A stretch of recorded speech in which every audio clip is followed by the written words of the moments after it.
Welcome back to the Have Not Room. I am Ben, and I'm joined here by Brian and Chad to talk about Week 9 of Big Brother 27. It's been a rough week in the Big Brother streets. I don't know how I don't know if we really have to go through everything that happened with Rachel and everything like that. We can kind of briefly go through our thoughts, but I feel like all of us are just going to basically say the same thing, and it's going to be what 99% of people have been saying for the last week. So I don't know how useful that really is. Yeah, well, I'll just say very stupid twist. Didn't want to see it go that way. Kind of weird that Tyler was there for it, but Yeah, very, very jet lagged Tyler, who was kind of slowly meandering through his lines and clearly was kind of half asleep. Yep, I do think he was a good choice for the White Lotus riff, honestly. Yeah, so he definitely looks like the guy in the first season who ends up having sex with the Australian guy. Spoiler alert. Yeah. God damn it. Yeah, that guy's a star. He's in so many movies now. Yeah. So, anyways, we don't love it. It's not good. We're gonna try to move past it as much as possible and just cover this month of mayhem as professionally as possible. There's been seasons that we didn't finish the podcast. I want this season, we're gonna ride it till the wheels come off. Yeah. Usually we don't finish the podcast for reasons that are irrelevant to the to the quality of the season and the content that we're putting out. I'm pretty sure finished BB27 despite not really enjoying that season. I'm pretty sure we finished Celeb season 3, even though that was also a mess of a season. There are other seasons we'd meant to cover BB Can 10 after covering BB Can 9, and we never did. That's one of the big things that has always annoyed me is not being able to cover that season. There's it's almost historic that we always accurately and actively cover the worst seasons and end up flaking out on the good seasons. Right. So we're just trying to. It's bad. Yeah, we're just trying to provide the fans with something. If the show itself can't provide entertainment. Yeah. I mean, for me, obviously, the big thing that we talk about on this show and in Survivor and the Lion Fighters and everything about when it comes to twist design is best case scenario, worst case scenario. And in this situation with the twist, obviously the best case scenario was still bad. In the worst case scenario was this, which was awful. I have always been on the record that I don't particularly care about fairness on these shows from a perspective of wanting the game to be fair because I care about fairness as an entity for the players or whatever. I care about fairness from the perspective of making a compelling television product. And it's really watching yesterday's episode, it to me just showed how uncompelling this twist is within a normal season of Big Brother this late, because nothing that happened mattered. None of the social strategy mattered. None of the decisions that were made fundamentally mattered. They will have ramifications in terms of the social, relationships. Vince picking Lauren does have social ramifications with Morgan, but ultimately so much of the decisions that were being made didn't matter. Rachel grabbing Ava and that pissing her off and Ava not picking Rachel first probably doesn't matter, because I think Rachel probably would have still got eliminated even if she had 6.5 minutes based off of what we were seeing. Vince picking Lauren and then Lauren picking Morgan, that chain of events wouldn't have ended up mattering, because ultimately it just came down to who's going to finish the comp within the boundaries of the outline that was given to them. So Lauren capitulating to Vince and still picking Morgan wouldn't have ended up mattering, because she would have, if Morgan had picked Kelly probably would have succeeded. Then Kelly would have picked Rachel. Rachel still would have gone. If Lauren picked, one of her allies at that point, then they probably would have picked then Rachel, and then Rachel still would have gone. None of the strategy mattered. All that mattered was that Rachel couldn't do the competition. And that's what's really frustrating, because like the show tried to sell us that there was social strategy involved, but there wasn't. Or there was, but none of it mattered. And all that mattered was the competition. And that's what's ultimately like just not compelling television. Yeah, couldn't have said it better myself. I mean, it really has derailed the season in a way that I don't know if we can get it back on track, but we're gonna try here. There are some interesting elements, despite the air being taken out of the ball this week, and a lot of players just kind of being like, well, if we can get eliminated by challenges, then the game itself doesn't matter. That's too bad. I don't know.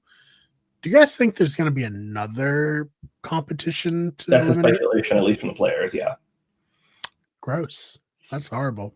I mean, who knows? Like there's an outside chance that production, sees a backlash to this and pivots, but I wouldn't hold my breath on it. Yeah, that's rough. Well, I guess we'll see who wins this season of the Challenge USA 3. Yeah, so I guess we can get into it in terms of like this upcoming and current week. Lauren ends up winning her second HOH. She is one of 3 people who got to compete for it, something that I think is also being underreported as one of the 3 horrible decisions with this twist. We didn't see it in the episode, but Morgan did talk in the feeds about how she threw the HOH portion of the competition by waiting the timer out after she had already got in before hitting the button. So realistically, all Lauren had to do was beat Vince, and there was speculation that Vince also threw in terms of like, you have to complete the maze and then hit the button. So Vince and Morgan completed the maze, waited X amount of time, and then hit the button so that they wouldn't be HOH. So yeah, I mean, Lauren basically wins this HOH by default, is what I'm kind of getting at, and nobody else really like had an opportunity to be here, which is also stupid. I guess like what are our thoughts here on how Lauren like handles this HOH? Because basically her whole HOH reign is in this episode. They have her getting the HOH, her doing the nominations, the veto meeting, all of this, the conversations that happened. I mean, I think she's playing very safe. I think, getting Kiana is her goal, and it's a good time to do it, seeing as the blockbuster twist isn't going anywhere. So, I mean, you got to start taking shots while you have the numbers still. So I think now's a good time as any. And like everyone said, this season's more about just winning comps than it is anything else. So if Keanu wins tomorrow night, then it's just another week. And then depending on who wins, you just got to keep putting people up. And the only real strategy is just having to backdoor people so they only have one chance of comping out rather than 2. And yeah, so I don't know. I think it's safe. Like, it's pretty much par for the course for Lauren. Well, for the backdoor, this is the only round that they can backdoor, assuming they do another random like spin the wheel elimination.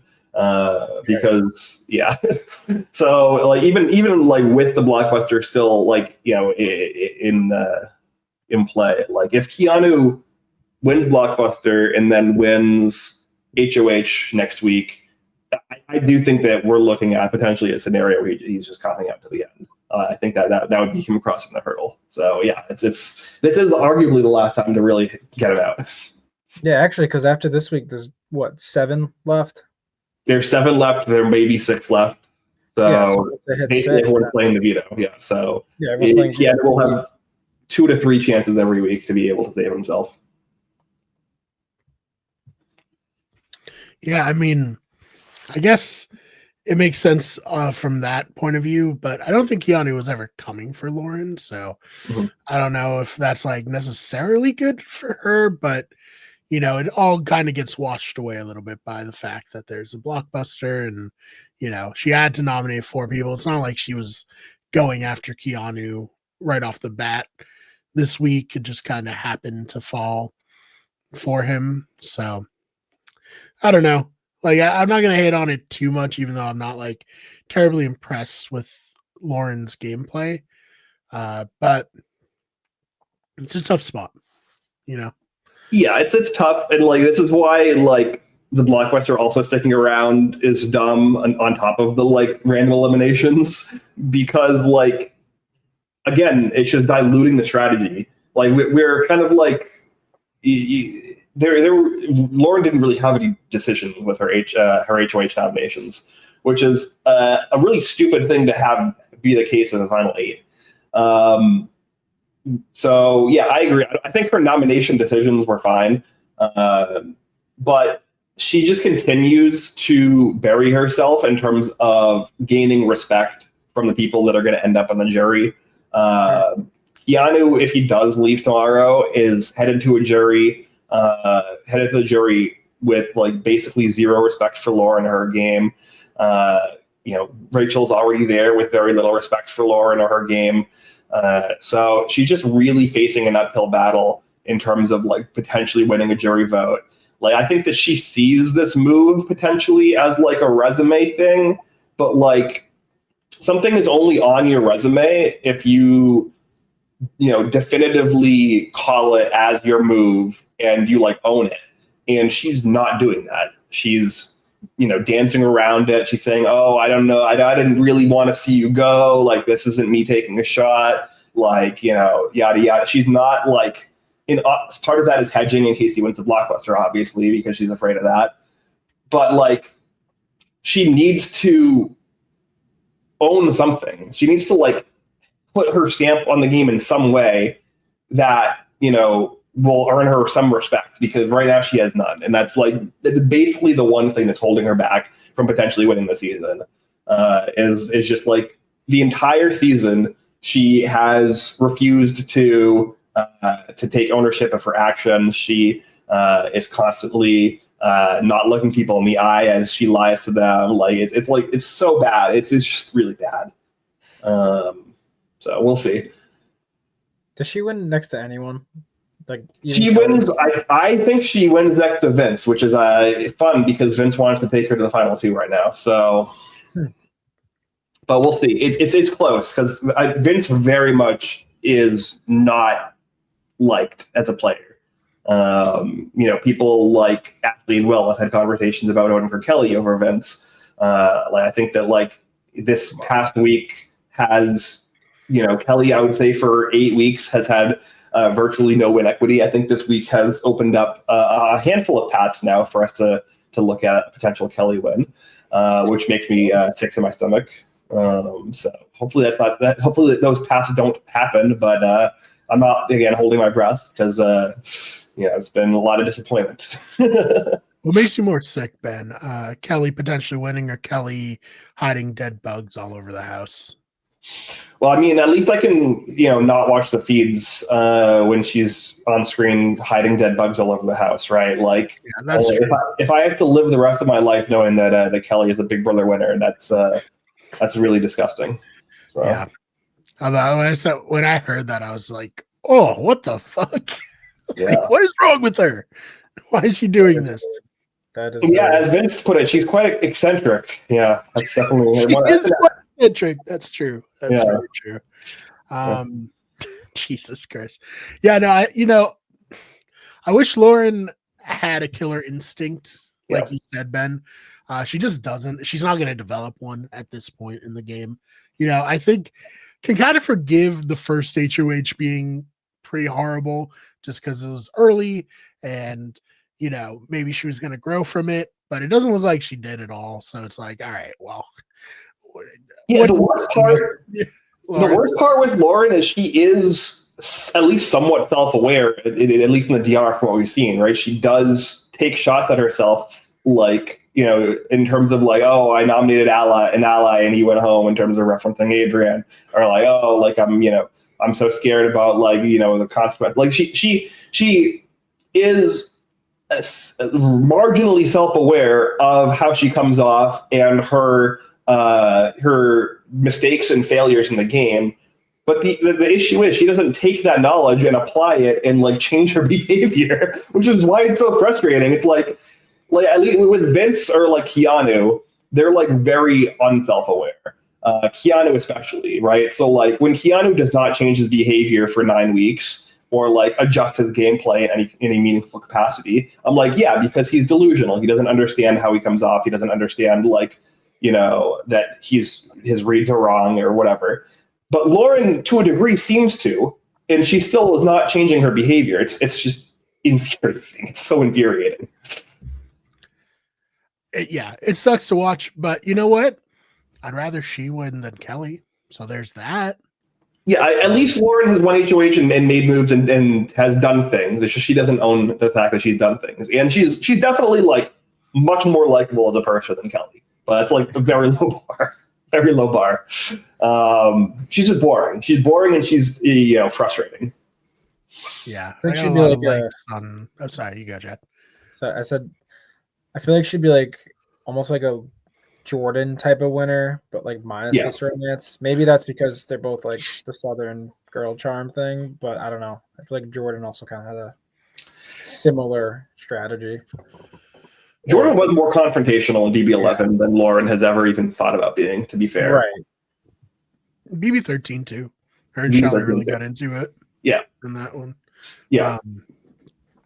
I'm a Jordan defender personally, but I don't think this show treats her well enough for somebody who won and nearly won a second time. But regardless of that, I just think that Lauren, she's not going to change at this point. So I think like the best thing we can hope for is Vince cutting Morgan, thinking that he's going to win and then losing to Lauren. I think that's what he deserves, honestly. It would be fun. That would at least be funny, right? Like that would at least, would I be like happy with Lauren as a winner? No, but I think that like at least would have some kind of, story payoff, which we have very little opportunities for at this point. That's really the only dominant story. It's like Keanu fighting for his life on the outs, and then the trio with Vince in the middle of it, and that's about all we got right now. Yeah, I personally go ahead, Chad. No, I'm saying that's like literally all we have, and like the other 4 house guys don't even matter. Yeah, well, I mean, it would be. I do think that Ashley has played very well this week, and I think that Ashley is probably the best player left in the game at this point. But the issue with Ashley, she can't win comps, and at least she hasn't won a comp since week 1 with her veto. Mm-hmm. So, despite the fact that this week, she was the like tertiary target, which shouldn't mean that she is in danger, but in this season it does. Despite the fact that she is like the tertiary target, she has successfully, at this point at least, flipped the vote to keep herself safe in all circumstances tomorrow. Obviously, a lot of game left to be played between now and the eviction, so that could change. But as of right now, she is 100% safe headed into the eviction tomorrow, which is kind of like, surprising because Will, like they kind of like, they didn't really show it on the episode. They like kind of like danced around it, but he hurt himself pretty bad in BB Comics. Really? Yeah. They kind of, as they are tending to do when people hurt themselves in these comps, they, unless it's unhideable, they tend to try to cover it up. But yeah, he fucked up his leg and his knee pretty badly. So he had it wrapped. You can't really be doing 50. You can't really be 50 doing that comp, honestly. Yeah. So Will's not winning any physical comps or comps that are even like tangentially physical, and he's shown himself to be pretty awful in memory comps as well. So the fact that Ashley is able to convince people to keep her over somebody who is basically not winning a single comp no matter what, unless it's like a coin flipping comp, right. it is impressive because, like, on paper, given the way that the rest of the season seems to be structured, you should just always vote out the person who is better in comps. And, like, while Ashley has shown herself to be great in comps, like, throw her into a random comp with Will, she's probably beating him, 9 times out of 10. Right. Yeah. I mean, and I don't want to say Will is like okay with going, but I have seen that he's been talking about looking forward to having like a cocktail with Rachel in the jury house. Like, I think at this point he's like, this show has turned into something that it wasn't before, and that does not play to my strengths at all. Because he really was a good social player this season. I don't want to like bury Will at all. I want to if Will is the last show we have before he's evicted, I want to give him some flowers, We talked last week about Will being the most likely winner, right? And I was, assuming that they weren't going to like the show on there for no reason, right? Like, assuming that the Blockbuster was going to gotten rid of, and they were just going to do like 2 double evictions and not this like bullshit. Like, right.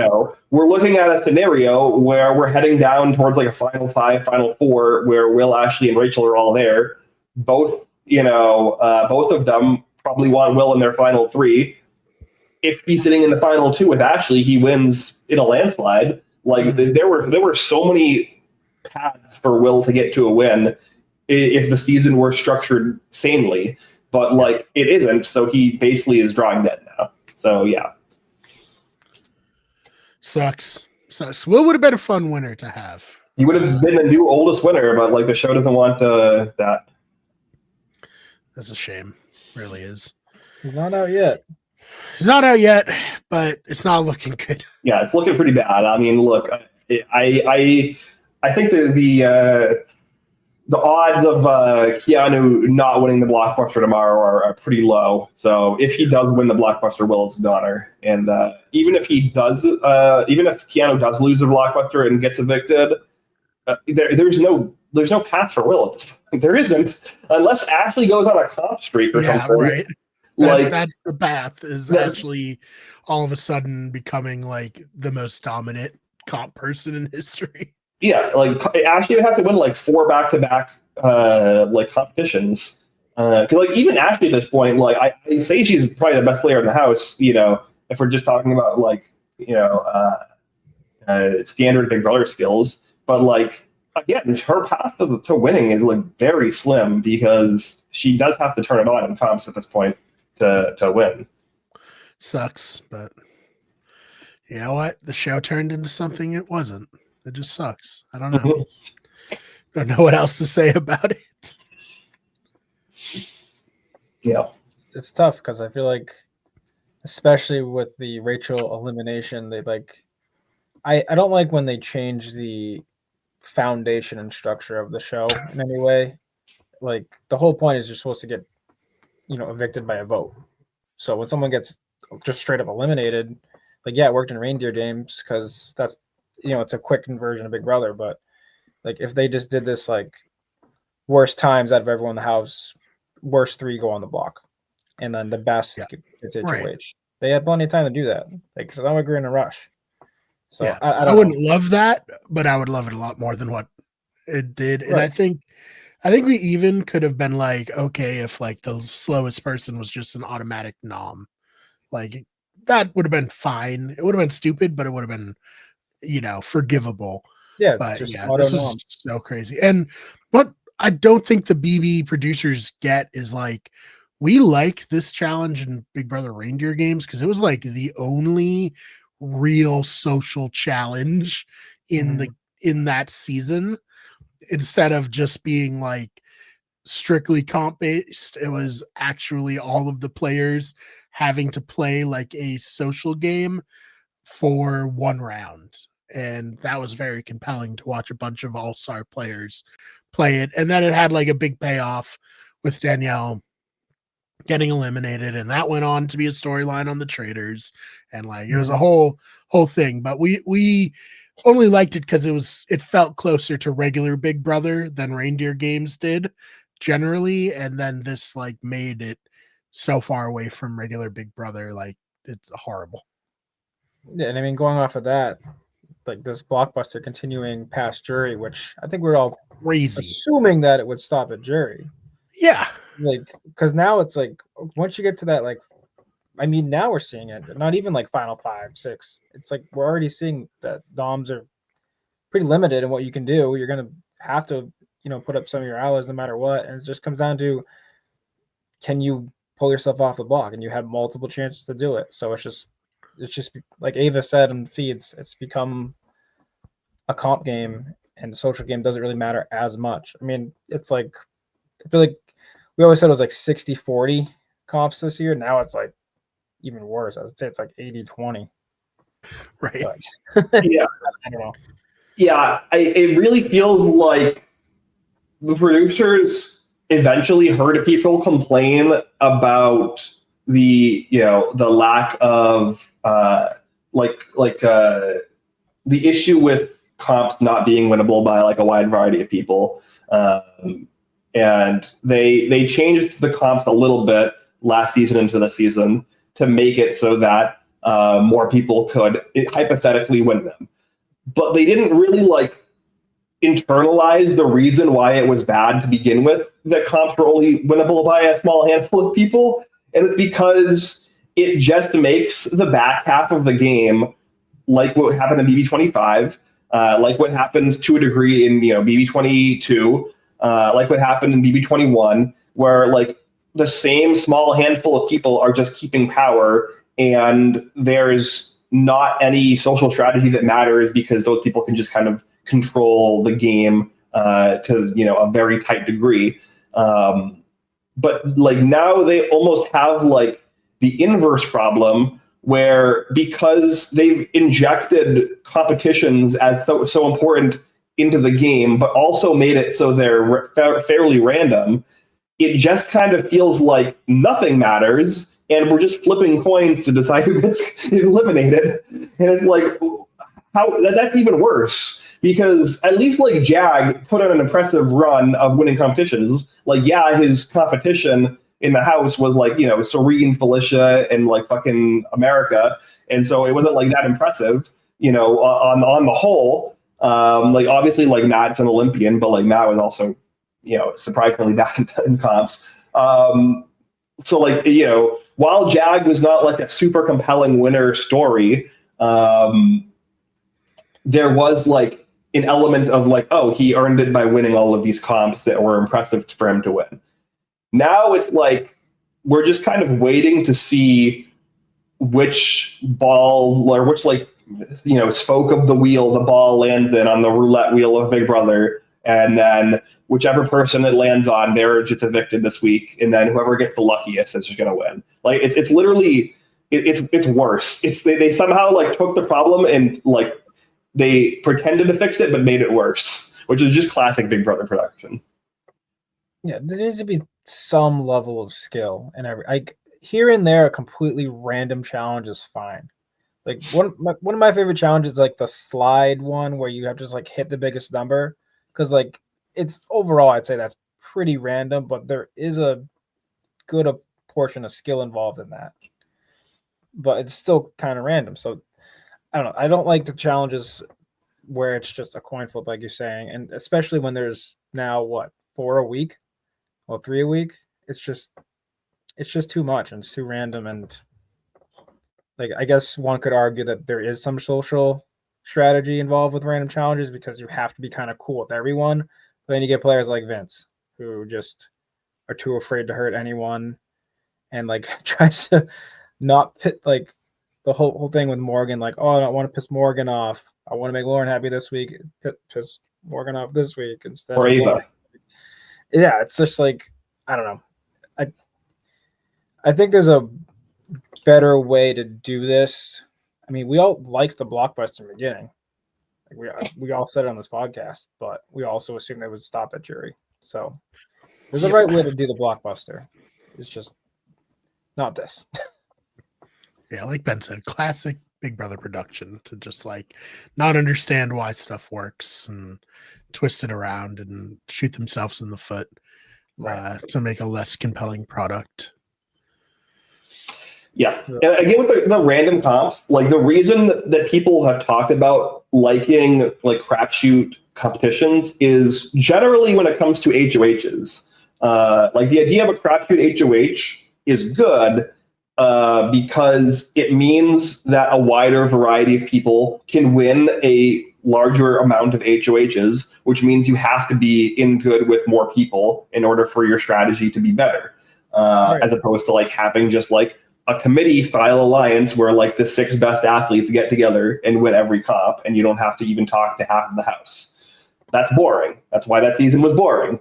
Like if the comps for HOH were more random and people like, you know, Kevin, Devon, Janelle were winning those HOHs, then the strategy for that season would have been more interesting. But when you have the blockbuster and the decisions the HOH are making don't really matter because they have to nominate half the house anyways, or when you have people having random comps, but those random comps are to do this like weird elimination twist, it does the opposite. It's literally the opposite of the reason why crapshoot HOHs are good. And now you don't have to be in good with anybody because none of the strategy matters. Right. Yeah, horrible. I don't have much else to say for this episode. Do you guys? I mean, I just think everyone's mad that Rachel went home, but I think like we said in the texts, I think no matter who went home, we'd probably be still pretty like bummed out about this whole elimination thing. Mm-hmm. It's just the fact that it's Rachel just stings a little more. Mm-hmm. And I mean, at the end of the day, she lost the comp and it sucks. So, I mean, Ava said she only has herself to blame, which I guess is true, and she wanted to go play the comp. And I think if she even had 6.5 minutes, I don't know if she would have made it, to be honest. But so at the end of the day, yeah, it's Rachel's fault that she's in the jury house, but over a very, very dumb twist, probably one of the worst, at least I've seen in Big Brother history. Yeah, it's definitely like what it looked like was just she went in there worried that she didn't have enough time, and then it started to not work, and then she like panicked super hard and like just kept repeating the same mistake over and over again. Not instead of like taking a second to be like, am I doing this wrong? She just like kept trying to do the same thing wrong over and over. And you know, the more that happens, the more she was panicking, and it just all went horribly. Yeah, I mean, the second this whole elimination thing dropped, I think Rachel like fumbled the whole bag, just how she approached this. Like if I was her, I think the strategy for Rachel would just try not to even be in the conversation to go up. But, yeah. Or, you know, go first, second. So I don't know. It's tough because, yeah, they should only have stuff to blame. But I don't know. It's just a shitty comp. Shitty twist. Yeah, I mean, that's the thing, though, is like there's no way to really game it out because you don't, like, without being able to, especially not being able to see other people do the competition, it's just kind of random, right? Like you don't know whether you'll be good at it. So you don't, and you also don't know, like, if it is a really easy competition and like, you're like, don't pick me, don't pick me, don't pick me. But then like 5 people get it. And like, now it's down to 1.5 minutes or whatever. And now like you're one of like 2 or 3 people left to get picked. Like now that strategy is bad, like, but you couldn't have predicted that. So like the obvious strategy, I think, is to get picked first, because like I would say on average, if everyone is like okay to challenge, then you're probably going to get picked at some point. So you want to get picked with the most possible time.